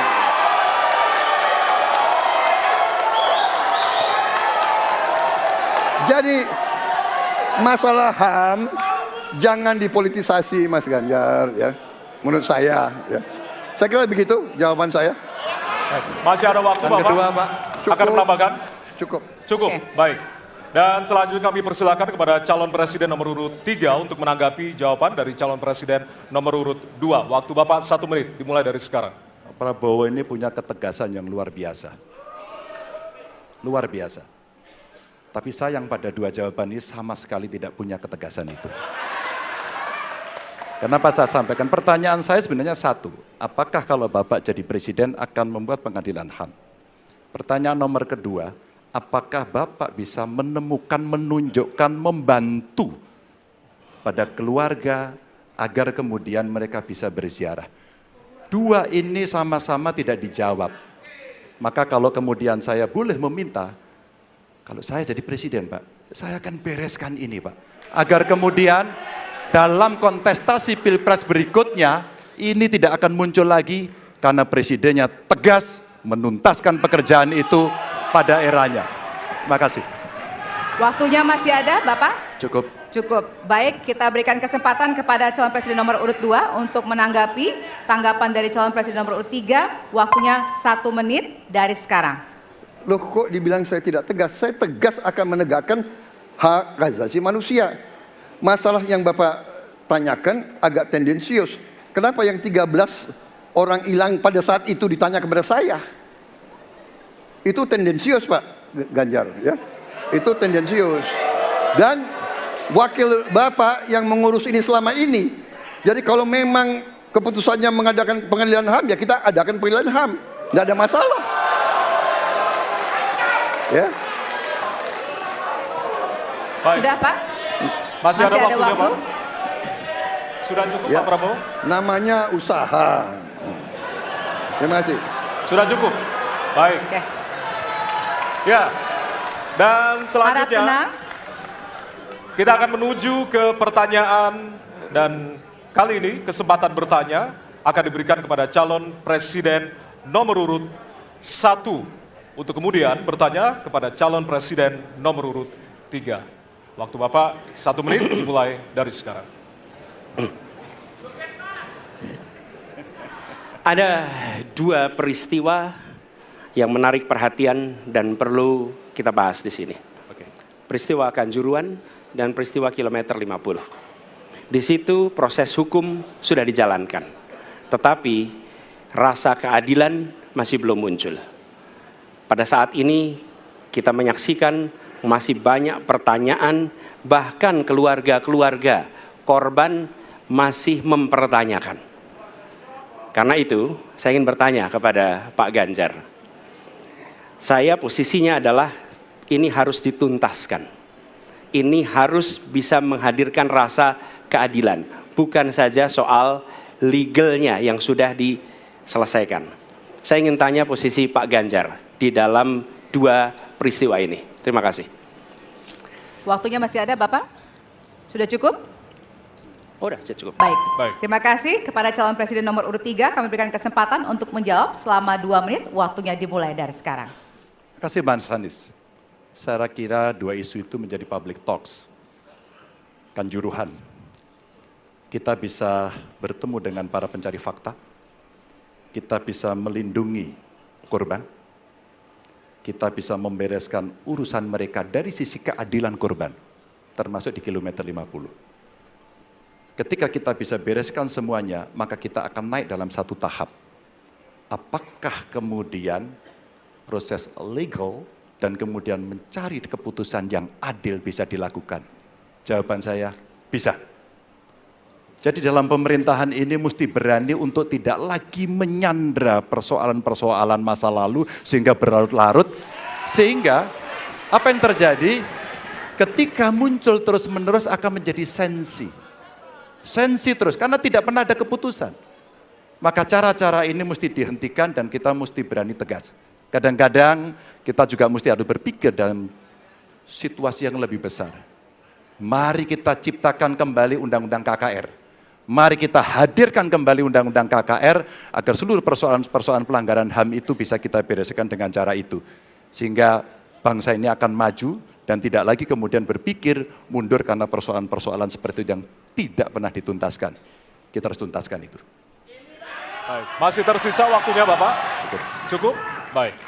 Ya, dan kami silakan kepada calon presiden nomor urut 1 untuk menanggapi jawaban dari calon presiden nomor urut 3. Ya. Waktu Anda 1 menit, Bapak. Ya, jawabannya kurang komprehensif karena masalahnya lebih kompleks dari itu, Pak Ganjar. Tapi izinkan saya sampaikan, untuk seperti ini minimal saya melihat harus mengerjakan minimum 4 hal. 1 adalah memastikan bahwa proses hukum menghasilkan keadilan. Yang kedua, ungkap seluruh fakta sehingga kebenaran menjadi pengetahuan semua, termasuk closure bagi keluarga. Yang ketiga, korban harus ada kompensasi, clear. Dan yang keempat, negara harus memberikan jaminan bahwa peristiwa-peristiwa seperti ini tidak boleh berulang kembali. 4 harus dikerjakan. Nah, saya kemudian melihat untuk itu bisa dikerjakan, maka kita tidak bisa abu-abu seperti yang tadi disampaikan. Saya melihat kalau begitu 4 ini harus dilakukan, berarti yang pertama mungkin kita harus melakukan investigasi ulang, melakukan review. Kita harus menyelamatkan institusi, memastikan bahwa institusi itu selamat. Saya ingin tahu apakah Pak Ganjar sependapat dengan pandangan saya. Terima kasih Pak Ganjar. Baik. Waktunya habis, selanjutnya kami berikan kesempatan kepada calon presiden nomor urut 3 untuk menanggapi tanggapan dari calon presiden nomor urut 1. Waktunya 1 menit dari sekarang. Soal komprehensi atau tidak komprehensif terkait dengan itu selera dan subjektif. Dari 4 hal tadi itu, saya kira hampir semua pelindungan korban dilakukan. Saya sampaikan pencari fakta sudah pernah ada. Kalau kemudian tidak terjadi, tidak boleh terjadi lagi, saya kira itu value yang mesti dicontohkan. Kita kerjakan semuanya. Saya orang yang tidak pernah abu-abu, hitam putih, sat-set.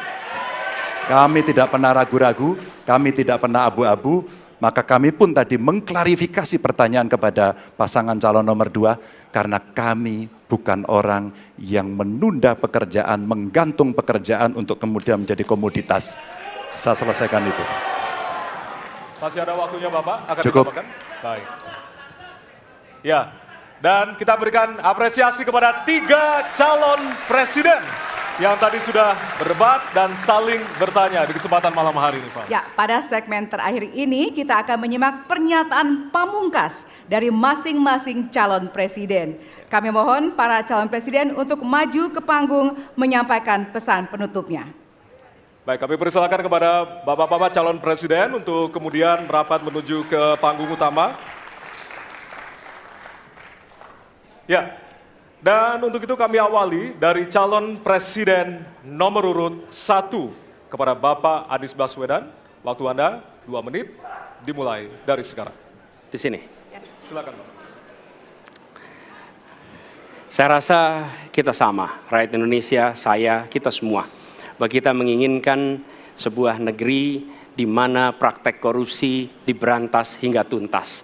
Pemerintah memberikan pelayanan yang terbaik. Dan kemudian kita menjunjung tinggi etika. Kita sama di situ. Karenanya saya ingin sampaikan kepada semua bahwa saat ini kita di persimpangan jalan. Antara tetap menjadi negara hukum di mana kekuasaan dikendalikan oleh hukum, atau kita menjadi negara kekuasaan di mana hukum diatur dan dikendalikan oleh penguasa. Oke? Dalam situasi itu, saya ingin sampaikan, ini adalah sebuah gerakan perubahan. Kita sama-sama. Kita ingin mengembalikan tetap menjadi negara hukum, di mana kekuasaan dikendalikan. Dan saya ingin sampaikan bahwa etika dijunjung tinggi. Ketika terjadi pelanggaran etika, jangan bersembunyi di balik keputusan hukum. Justru kita harus mengatakan bahwa tugas dari pimpinan tertinggi memberi contoh. Bila ada pelanggaran etika, maka itu adalah mendasar. Bila tidak, maka ke bawah, ke seluruh rakyat, semua akan kompromi. Dan praktek orang dalam yang tadi saya sampaikan akan merusak sendi-sendi kehidupan bernegara kita. Rusak kita. Karena itulah penting sekali kita menjunjung tinggi etika. Dan itu dilakukan oleh siapa? Dari mulai calon presiden sudah diuji. Apa dia kompromi atau tidak pada etika. Oke? Lalu bagi anak-anak muda. Anak-anak muda, kita semua menyadari pemilu ini tentang masa depan. Anda pemilik masa depan. Saya yakin Anda akan memilih yang serius untuk jadi presiden. Bukan yang main-main untuk jadi presiden. Dan ketika kita berbicara tentang masa depan, maka saya ingin sampaikan kepada semua, kebebasan berpendapat akan dijamin. Kita tidak mengizinkan lagi situasi di mana orang takut. Maka itu saya sampaikan, Wakanda no more, Indonesia forever. Baik, waktu Anda habis, Bapak. Baik, selanjutnya kami persilakan calon presiden nomor urut 2, Bapak Prabowo Subianto untuk menyampaikan pernyataan penutup. Waktu Anda 2 menit, dimulai dari sekarang. Terima kasih, saudara-saudara sekalian. Kita harus selalu ingat bahwa kemerdekaan ini didapatkan melalui proses yang sangat panjang, perjuangan yang sangat panjang, berganti-ganti negara-negara lain datang menindas kita, merampas kita, dan ini adalah hukum sejarah manusia. Yang kuat akan menindas yang lemah. Kita bersyukur kita sudah bangun suatu negara yang memiliki demokrasi dengan segala kekurangannya. Kita bersyukur semua pemimpin telah membantu menambahkan kemajuan kita. Kita ingin lebih maju, kita ingin lebih baik, kita ingin lebih adil, kita ingin hilangkan kemiskinan, dan kita ingin hilangkan korupsi. Kita negara yang sangat kaya, kekayaan kita luar biasa. Kami, Prabowo Gibran, Koalisi Indonesia Maju, siap melanjutkan fondasi yang sudah dibangun oleh pendahulu-pendahulu kita. Kita yakin Indonesia akan melompat menjadi negara hebat, negara maju, negara makmur, negara adil. Hanya dengan demikian, tetapi syaratnya kita harus rukun, kita harus bersatu, kita tidak boleh menghasut, memecah belah. Kita tidak boleh untuk kepentingan sesaat, untuk kepentingan jangka pendek, untuk kepentingan diri kita, kelompok kita tidak boleh mengorbankan persatuan, kesatuan, kerukunan bangsa Indonesia. Hanya dengan kerukunan, hanya dengan kearifan, hanya dengan kebersihan jiwa, tidak dengan permainan kata-kata retorika, tapi sungguh cinta tanah air, Indonesia akan maju. Habis, negara Bapak. hebat. Terima kasih. Terima kasih. Baik. Ya.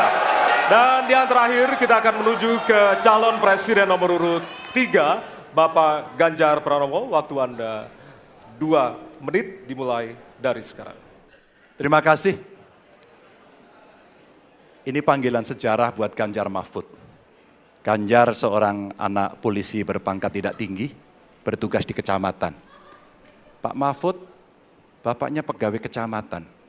Kalau kita berada pada momentum yang sama, kami dan Pak Mahfud ini adalah orang kecil yang kalau bapaknya rapat kira-kira anggota Forkompimcam. Kami hanya di level kecamatan.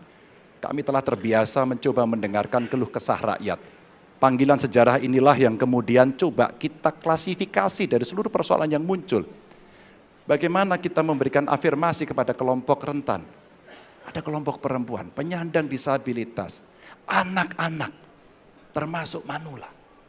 Mereka butuh perhatian yang lebih. Maka inilah cara kita membangun melibatkan mereka tanpa meninggalkan mereka. No one left behind. Yang kedua, bagaimana pemerintah betul-betul bisa melayani dengan memberikan teladan dari pemimpin tertinggi. Yang anti korupsi, yang menunjukkan integritas, yang menunjukkan layanan pemerintahan yang mudah, murah, cepat, sat-sep. Kalau itu bisa kita lakukan, maka betapa bahagianya rakyat ini. Pemerintah ini ada. Yang ketika dikritik tidak baperan, yang ketika media menulis, mereka merasa ini vitamin buat dirinya. Bukan sedang merongrong, apalagi kemudian merasa terancam. Maka kalaulah kemudian demokratisasi ini bisa kita laksanakan dengan baik, sesuai dengan amanah reformasi, nggak ada lagi cerita Bu Sinta, nggak ada cerita Mas Butet, nggak ada cerita Melki, tidak ada itu. Karena dewasa kita dalam berdemokrasi, maka dalam penghormatan terhadap HAM, mari kita konsisten antara pikiran, perkataan, dan perbuatan. Dan saya berdiri bersama korban untuk keadilan. Terima kasih. Mohon maaf kalau ada kata-kata saya yang kurang. Baik, waktunya Bapak. habis, Ya. pas sekali. Baik, hadirin, kita berikan tepukan yang paling meriah untuk para calon pemimpin Indonesia. Ya, kita sama-sama menjadi saksi dari ketiga calon presiden yang tentunya beradu ide, gagasan, dan juga program-program. Tentunya inilah akhir dari debat pertama Capres 2024. Masih akan ada 4 debat lagi yang akan diselenggarakan oleh Komisi Pemilihan Umum Republik Indonesia. Dan semoga debat pertama ini mampu menjadi referensi Anda untuk memantapkan pilihan Anda pada 14 Februari 2024. Ya, tentunya kami menghimbau jangan sia-siakan hak pilih Anda pada 14 Februari 2024. Ya. Suara Anda sangat berharga untuk menentukan masa depan Indonesia. Akhirnya, saya Valerina Daniel. Ya, dan saya Ardianto Wijaya. Selamat malam dan Sampai jumpa. Terima kasih banyak.